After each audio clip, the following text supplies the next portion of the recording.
Olá, sejam bem-vindos ao meu canal. Vamos tratar em continuidade a reforma trabalhista. Vamos tratar aqui de um assunto que, como já dito em um flash que fizemos aí alguns dias atrás sobre dissídio coletivo, o que entende por dissídio coletivo, vamos abordar o que a reforma trabalhista trouxe no conceito aí de convenções coletivas e acordos coletivos de trabalho. Bom, primeiro, convenções coletivas é o resultante de uma negociação entre sindicatos que representam o empregado ou sindicatos que representam as empresas. Então, podemos ter uma categoria aí dos comerciários que negocia com várias categorias profissionais e ter uma convenção coletiva que abranjam todas. Já o acordo coletivo é algo que é tratado entre a empresa e o sindicato dos empregados. Então, tem uma diferença, não tem uma abrangência maior. O acordo só é específico para aquela empresa e para aqueles trabalhadores. Na reforma trabalhista, nós temos aqui o que pode e o que não pode ser negociado e ser abrangido por um acordo ou uma convenção coletiva. O artigo 611-A estabelece que as convenções ou acordo coletivo de trabalho têm prevalência sobre a lei, quando, entre outros, dispuserem sobre. E aí tem uma lista enorme de itens em que o acordo pode estabelecer, diferentemente do que está estabelecido na legislação, ele pode trazer uma tratativa diferente. Por exemplo, intervalo entre jornadas, respeitado o mínimo de 30 minutos, então pode haver um acordo com isso. Desde que sejam jornadas não inferiores a 6 horas. A adesão do programa de seguro-emprego, que é definido pela Lei 13.189 de 2015. Plano de cargos e salários, banco de horas anual,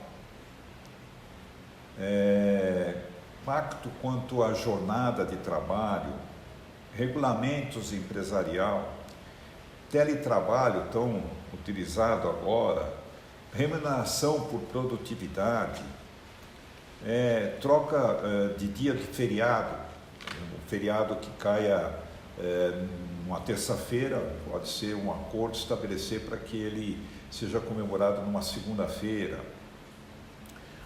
prorrogação de jornadas em ambientes insalubres, sem licença prévia de autoridades competentes do Ministério do Trabalho, ou ex-Ministério do Trabalho, agora Ministério da Economia, participação nos lucros e resultados, que ele é previsto em lei, mas não define, então, um acordo coletivo ou até uma convenção coletiva pode estabelecer isso. Dentro do acordo, inclusive, tem várias citações de como pode se proceder a essa definição e a participação ou não dos sindicatos. Isso é o que pode ser feito. O que não pode ser feito, porque aí é considerado como objeto ilícito de convenção coletiva ou de acordo coletivo de trabalho, ele está listado no artigo 611-B. E dentre os vários itens que também lá compõem esses impedimentos de a convenção ou acordo coletivo tratar, um deles, normas de identificação profissional, inclusive as anotações em carteira do trabalho e previdência social. Não pode tratar, diferentemente do que está na lei, o que traz a parte do seguro-desemprego, em caso de desemprego involuntário. Valor dos depósitos mensais do FGTS, isso está estabelecido em lei, então não pode haver um acordo para que isso seja estabelecido um valor diferente. Salário mínimo, esse também não pode ser mexido. O que existe nas convenções coletivas e que pode constar de convenções coletivas e também ser contemplados em acordos coletivos são os pisos salariais, que normalmente são valores superiores ao salário mínimo nacional e o salário mínimo regional, porque tem vários estados que têm definido os seus salários mínimos e muitos deles têm até mais de um salário mínimo, dependendo da categoria. Valor nominal do 13º salário, não pode haver uma alteração no que é esse valor, está definido em lei. Salário família, repouso semanal remunerado, também não pode haver nenhuma alteração nesse sentido. Remuneração do salário extraordinário, tem que ser no mínimo 50%, não pode ser inferior a 50%, pode sim estabelecer um índice superior, em muitos casos tem estabelecido o índice de 60%, 70%. Número de dias de férias,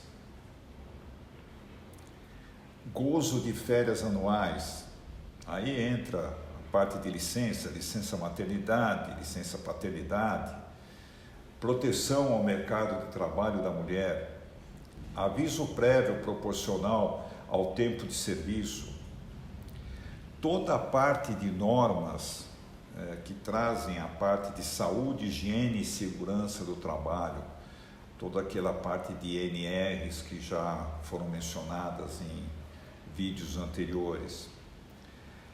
Adicional de remuneração pelas atividades penosas, insalubres, perigosas, aposentadoria.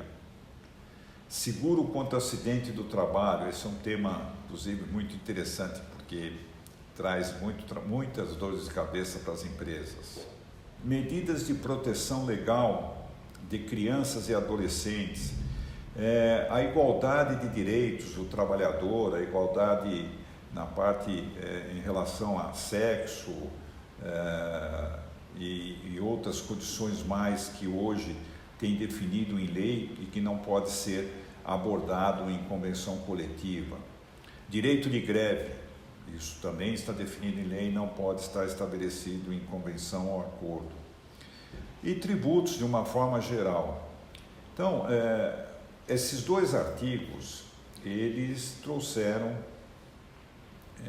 uma regulamentação, uma definição exata e, só para ter uma ideia, o artigo que traz o que pode, ele tem 15 itens. O artigo que traz o que não pode, que é o 611B, que já está definido em lei, ele tem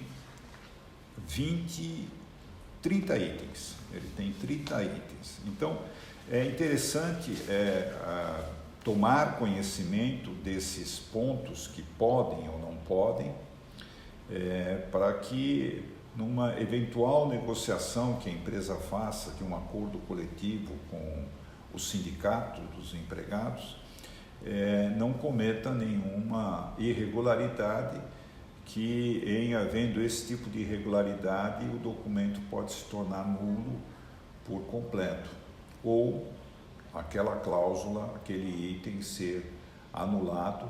E o pior de tudo, se com base na convenção, no acordo, a empresa for praticar aquilo que foi negociado, pode trazer um prejuízo, e aí entra nos famosos itens que nós estamos colocando aí em muitos dos nossos vídeos, que é o famoso passivo trabalhista, onde que você vai armazenando problemas e que num futuro você acaba tendo que arcar com o custo de todos esses problemas.